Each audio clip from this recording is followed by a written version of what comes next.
Fire came in after midnight last night around 12:40 something. We had 11 units on the scene. The fire looks like it definitely started in the back end of the mill. We had around 60 to 65 firefighters on the scene.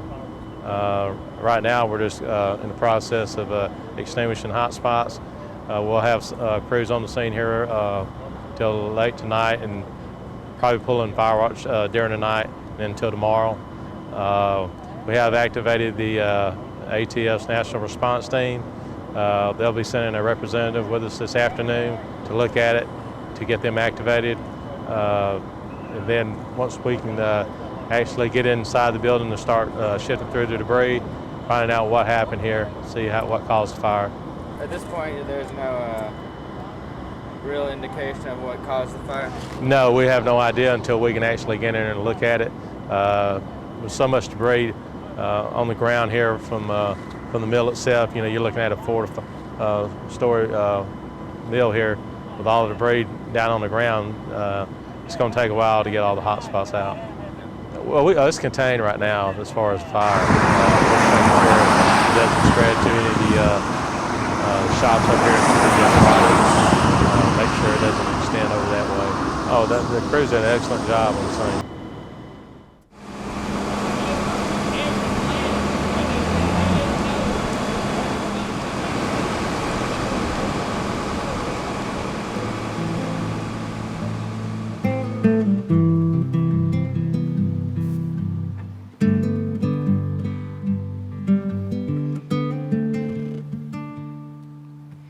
We left the high school early.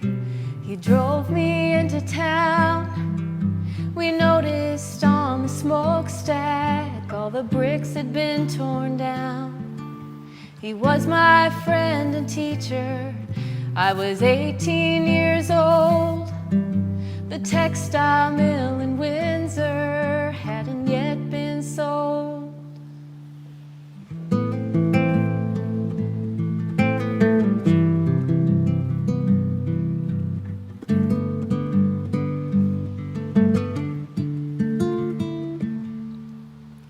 The mill survived the fire that had turned the town to ash, making clothing out of cotton until the town ran out of cash.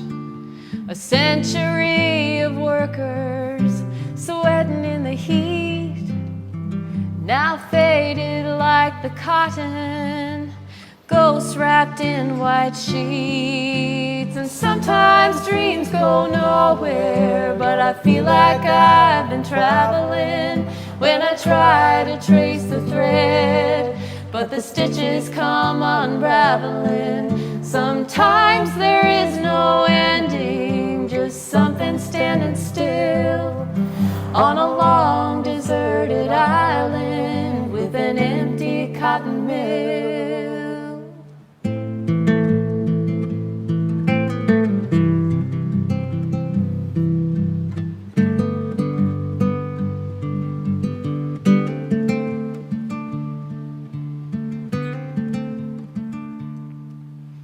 Someone had a vision that rose out of the steam to bring the place to glory, a developer's dream. They changed all the windows, but the new ones have gone blind from staring at the highway with nothing on their minds. And sometimes dreams go nowhere, but I feel like I've been traveling when I try to trace the thread, but the stitches come unraveling. It takes time to make it work, it takes work to make it right. It takes both to keep somebody warm for more than just one night.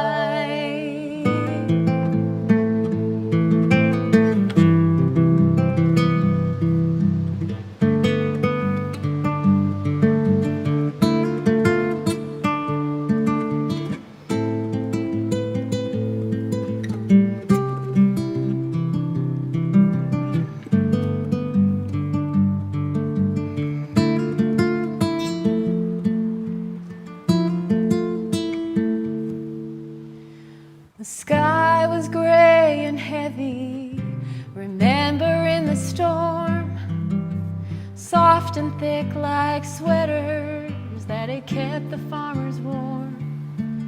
And it's been twice a lifetime since I was 18 years old. My pockets lined with secrets that haven't yet been told.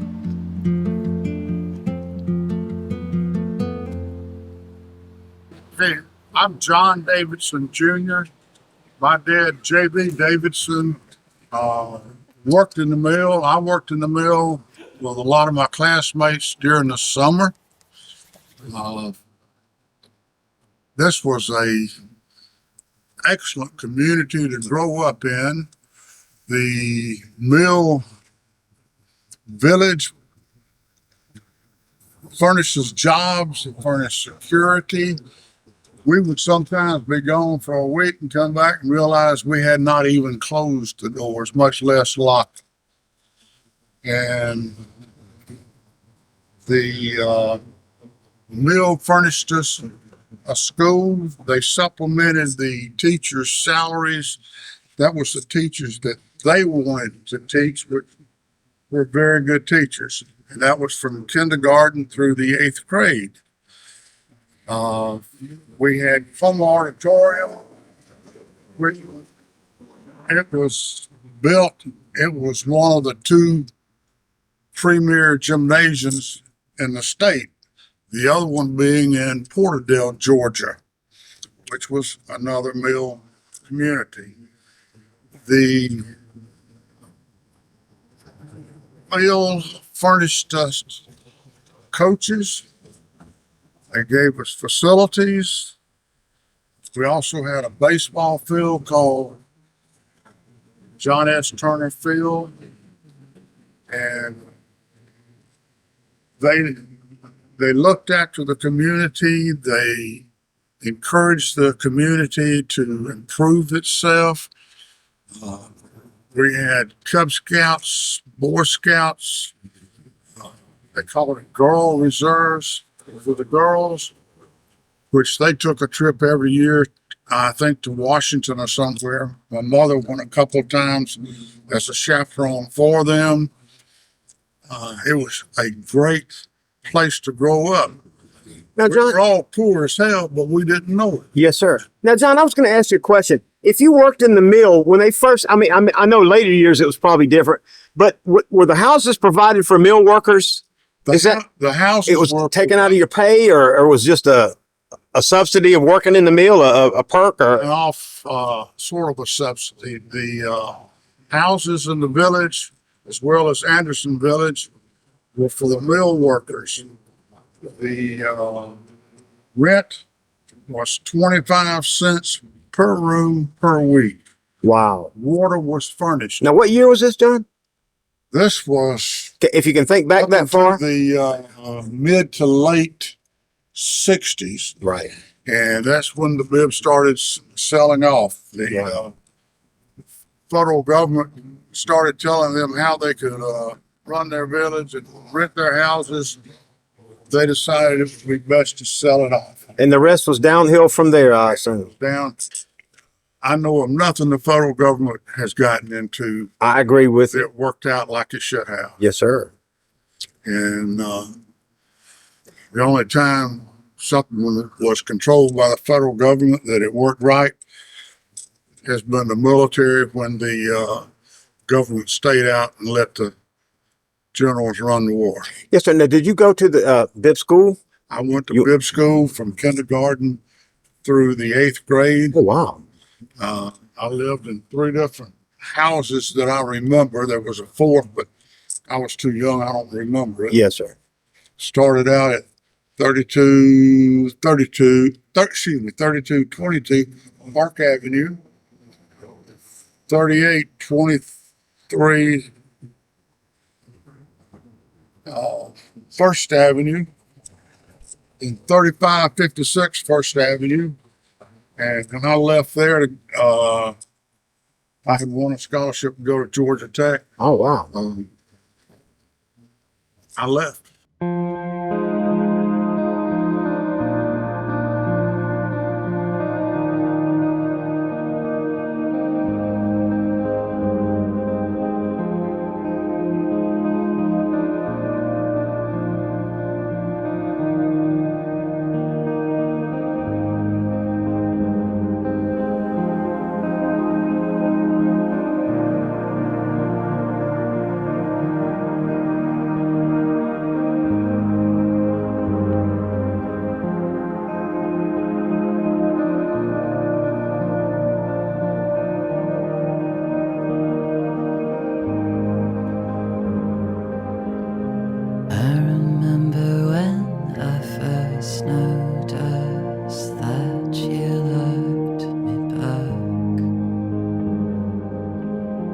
We were sitting down in a restaurant, waiting for the truck.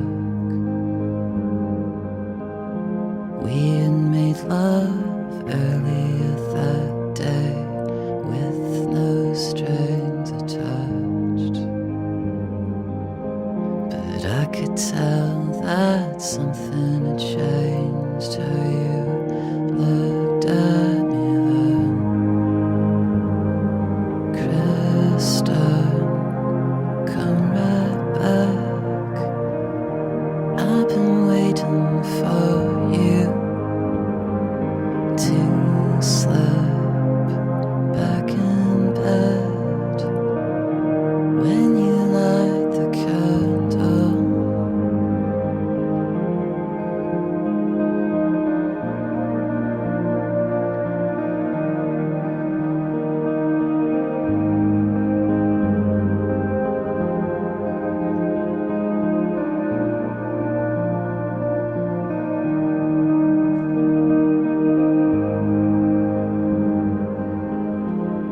And on the Lower East Side, you're dancing with me now.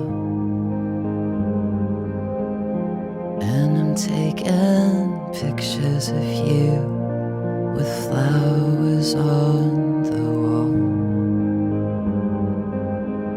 Think I like you best when you're dressed in black from head to toe.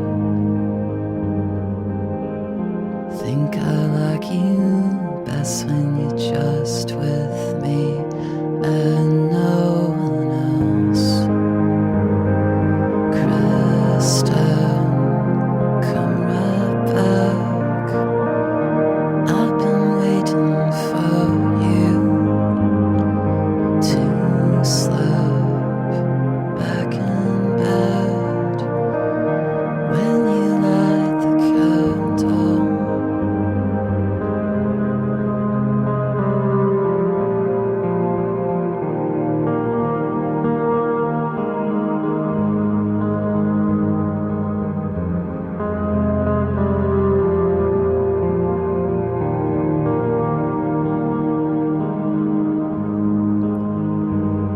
And I'm kissing you, lying in my room,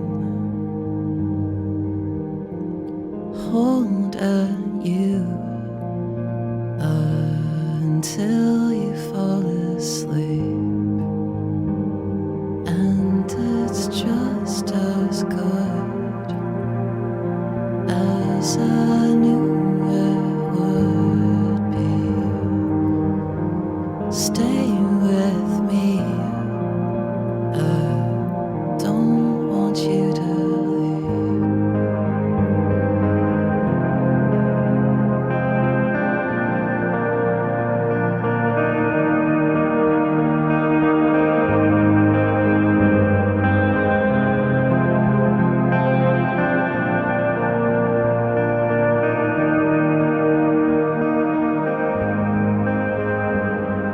Krista,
music in you, baby, tell me why. You've been locked in you forever and you just can't say goodbye. Got the music in you, baby, tell